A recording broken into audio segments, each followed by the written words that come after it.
Hey YouTube, Joeboy here. So, One Piece chapter 1077 is out. If you guys haven't checked out that chapter yet, I suggest that you do so because I will be spoiling you.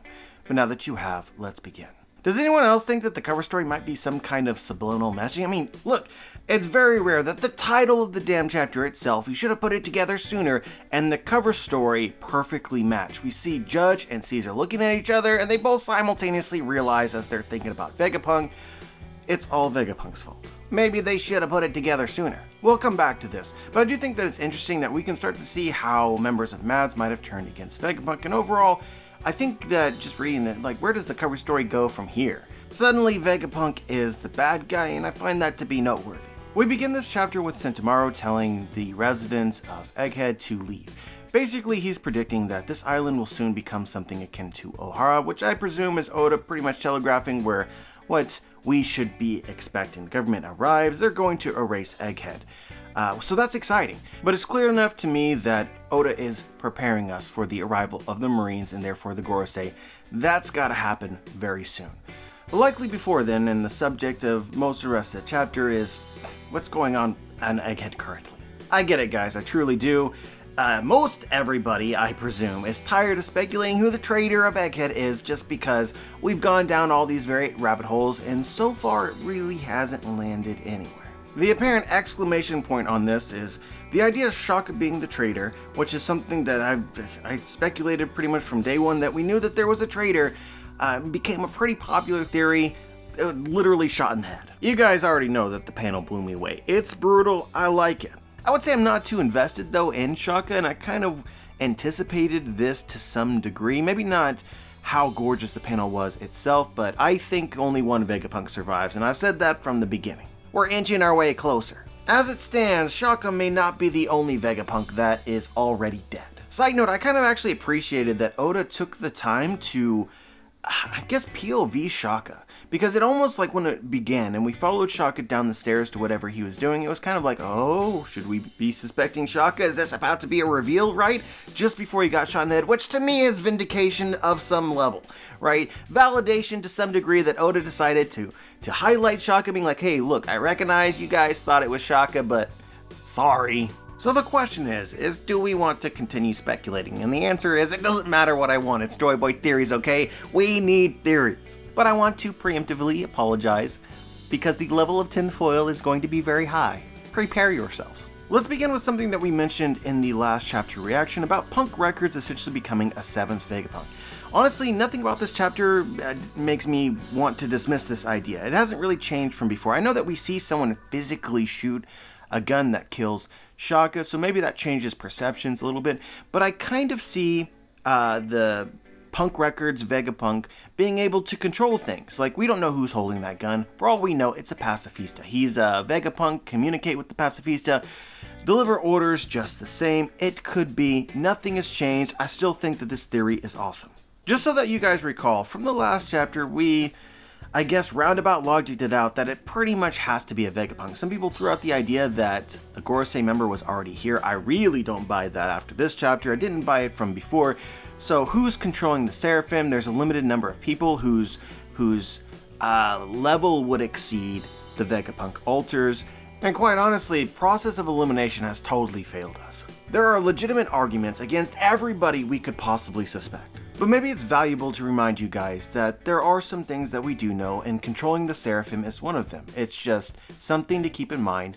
How this would have happened, it can't apply to everyone. Not everyone has control over the Seraphim. But anyway, a 7th secret Vegapunk with the same powers of the other Vegapunks still works for me. To the second idea, which I think is a little bit out there and I doubt anyone else has mentioned because it's so subtle, but we've been following the Vegapunk cover story the entire time that Egghead itself has been going on. It's not a Vegapunk cover story, it's a Germa cover story, which just pretty much morphed into a Vegapunk cover story.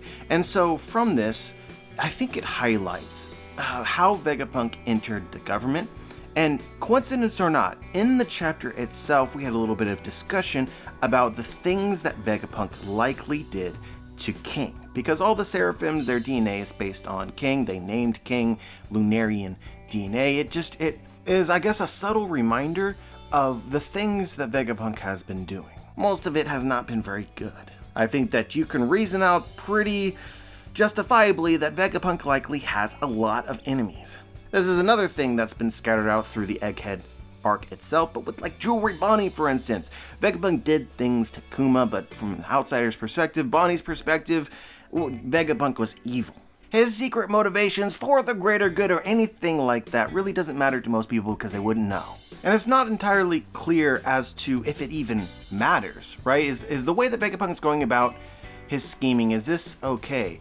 I think thematically it could be very fitting for Vegapunk to pay for his crimes regardless of his intentions or the plan that he's working for. From a narrative perspective, all you really need to do is you need to begin to highlight all of the dastardly, evil, maniacal things that Vegapunk has been doing in the sake of keeping his cover. So let's back up. There's a hideout for Vegapunk, and likely the government leaders, the Gorosei, possibly Akainu, have known that Vegapunk is on the shit list for some time now. They could have been preparing to capture Vegapunk for some time now. I find it possibly noteworthy that one of the tactics that Akainu used in Marineford is potentially relevant here, essentially of turning somebody on somebody else, manipulating them. That's what he did with Squardo to Whitebeard.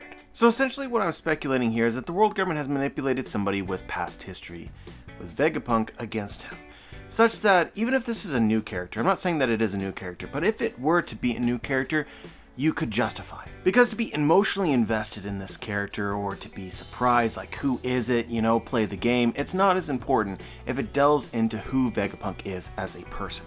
So with all the subliminal messaging going on that Vegapunk has had to do a lot of evil in order to reach the present day, regardless of his intentions, likely created enemies, you could take one of these characters, some of the experiments, failed or successful, that Vegapunk has done, and then highlight Vegapunk's dark side by introducing this character.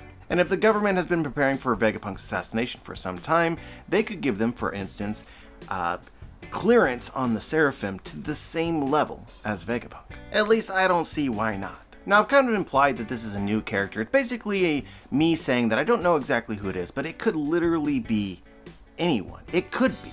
Like, I made a joke on Twitter like, Geen did it, right? Obviously I don't think that it's Geen, but if you relate the character to Vegapunk, past experiments, then essentially anyone is possible. Even characters that we know. Carry on Geen's story from the time that we left the Baratie. What happened to Geen? We don't know. Well, he got captured by the government, then was experimented on, etc. You understand? Remember, we saw prisoners trapped in ice in Punk Hazard. These prisoners, I assume, are criminals. The person that's actually experimenting on them is Vegapunk. But going back to the meme example of Geen, which may not actually be a meme, he's a criminal, maybe caught by the world government, it could make sense. Perhaps he's now mutilated and angry at who? He's angry at Vegapunk. This is kind of an out there idea. I said that at the beginning. I just want to throw it out there because there were things in this chapter which just made me wonder about Vegapunk himself, and it seems like a possibility if everything that we've been speculating is just wrong. Which is honestly where a lot of people are at right now, right? Like, we thought it was one of the Vegapunks. It's really hard to make an argument for any of them. We will, but, it's hard to. And then Gorosei's not here. There's only a certain number of people that can control the Seraphim. The characters to possibly suspect, right? Eventually you just give up and say, it's somebody else, And this is the best version of it's somebody else that I can come up with. But anyway, guys, deep breaths. Wouldn't be a Joy Boys Theory video unless we said something controversial that inspired people to leave angry comments, okay? If anybody took anything away from this chapter, right, the big highlight point is Shaka didn't do it. He got shot in the head, so if anyone didn't do it, that dude. The people watching this video, oh my god, he's really gonna do it, isn't he? Yeah. I haven't given up on Shaka, man. I really haven't. There's just some weird things that happened in this chapter. And there's ways to bring him back to life. But first, I want to just remind you guys of Water 7. Before the members of Galley Law, Lucci, Kaku, Khalifa, Bluno, with the bartender, before they were revealed to be members of CP9, we thought that they were good guys, and Oda literally drew them dead. Literally drew them dead. It was a total farce. It was a lie. But it was a convincing one. And it just demonstrates the lengths at which Oda will go to in order to convince you of something not being true before he turns it on its head. He's done it before. It is possible he does it again. We began this chapter with Shaka just having an epiphany. Like, I realize now where the Stella is. We don't get any of the connecting dots. How did Shaka realize where Vegapunk was. How did Shaka find all of the Cypherpole members that had been captured just all of a sudden? They've been there for months. Whoever put them there obviously thought it was a great hiding spot, which Shaka figures out in a matter of seconds during the heat of battle. It's just weird, totally unexplained. But of course we saw Shaka get shot, so it shouldn't matter any weirdness before then. Well, maybe, maybe not. I mean, we have literal holograms present on Egghead. This is very common. We also see it's very common to fight the holograms using light. That's literally the job of one of the Vegapunks. So my question to you is that the real Shaka? I really hope that your tinfoil hat is securely on. I'm just saying it's technically a possibility. Again, what we lack here is just a great guess. And Shaka just suddenly figuring out exactly not only where Vegapunk was, but all of the Cypherpole agents, like how did you get from point A to point B? What to explain us, but he's not gonna do that because he's now dead. I don't know, man. It also conveniently got Shaka away from the battlefield with the Seraphim, which seemed to be a legitimate danger. You could also argue that since most of the Vegapunk altars seem to be partly robotic, that Vegapunk Shaka could change his appearance, and nobody would know. We also do not know where Shaka's brain is. It's easy to assume the brain is where everyone else's brain is, but he's not a normal human. And lastly, you can absolutely devise some sort of reason why Shaka might want to fake his own death. We're not going to get into all the possibilities here, just know absolutely there could be motivation. As for the person who pulled the trigger, I've seen a lot of speculations that it could end up being Doflamingo Seraphim. We haven't seen that one yet, and it would be surprising if we didn't get it, and it may already be a thing. I like that theory. We'll obviously see what will happen soon, very soon, I suspect. But keep Shaka in mind, I don't think the theory is dead yet, despite seeing Shaka literally get shot in the head. But anyway, the chapter wasn't just defined by who the traitor is. We get to see several battlefronts with the Seraphim. They're very impressive, and I knew that they would be. I also think that it's really interesting seeing their personalities come through, even though they're being controlled. It's such a weird dynamic, it's surreal almost. It's another thing which screams to me as I'm reading it, like, what Vegapunk has been doing experiment-wise, creating the Seraphim, something about this is just wrong. To me, very much unlike the Pacifista, they feel like real people. But as we saw the team up of Luffy, Zoro, Kaku, and Lucci struggle against Seraphim, I really did begin to wonder about the rest of the crew. How the heck is Brook, Jinbei, Nami, etc. going to do anything? And the answer to that is scary. We mentioned this before, but there's certainly parallels between what's going on here and Sabaody. The Strats entered the Sabaody arc riding a high, feeling pretty much invincible. There was nothing to really fear. They did something that the government really didn't like, and the government sent new powerful forces which they weren't prepared for. They were also still injured from the prior arc.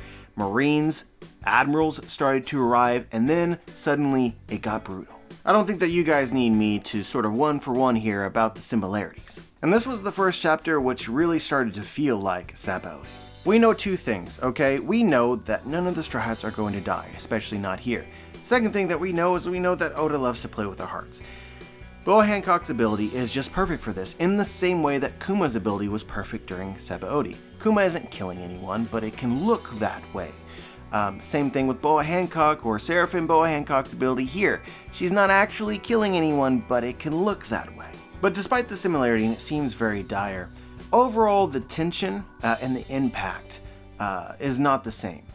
We know, I think, that Luffy and Zoro aren't going to lose. Now that they've finally figured out how the Seraphim work, thank you Zoro for finally mentioning how the Lunarians work. But now that they know this, it seems unlikely that they're going to lose. I'm curious though as how we get the rest of the crew out of this situation. It's just, are they going to get control back of the Seraphim Boa Hancock so that she can turn off the ability? Or can we see some awesome moment from the crew itself? We don't know how Haki interacts with Devil Fruit abilities. Can they potentially use Haki in order to unpetrify themselves? That's something that I could see and would be incredibly hype. But overall, I don't know. But yeah, I thought that this chapter was great. In every possible way. I feel a little bit lacking because we literally see Strats get turned to stone, and I was hoping that it would hit harder, just that moment itself, and it didn't. which is partly surprising to me because I think Oda could have made more out of it, but at the same time could communicate his intentions as well as what happens after this, like a quick turnaround. They figure out how to get around it because it's a Yonko crew now. Either way, you guys already know, really enjoyed this one, really excited for the next one, so we'll see what happens. As always, I'm curious as to what you guys think, whether you know something from the chapter that I might have missed, just share your thoughts. I appreciate everybody who checks out my book, The Booms, Volume 1 and Volume 2. Volume 2 is currently on pre-release and is going to be out on March 17th. You can pre-order the physical copy of the book from the United States as well as other countries. I have a link to the book depository where the price initially was like more than it should be, so bear that in mind, but the link is there already. And if none of the links work to where you live right now, just be patient. In time, it'll be available everywhere. But every pre-order matters. I'm really excited. If you liked Volume 1, then from here on out, I think I've won. You'll love the rest. And please, if you've read it, go ahead and leave a review. Let other people know about it. Just share your thoughts. Honestly, that's all I want. That would be incredible. But yeah, guys, like the video, subscribe, click the bell to be notified, join the squad. And as always, have a wonderful day.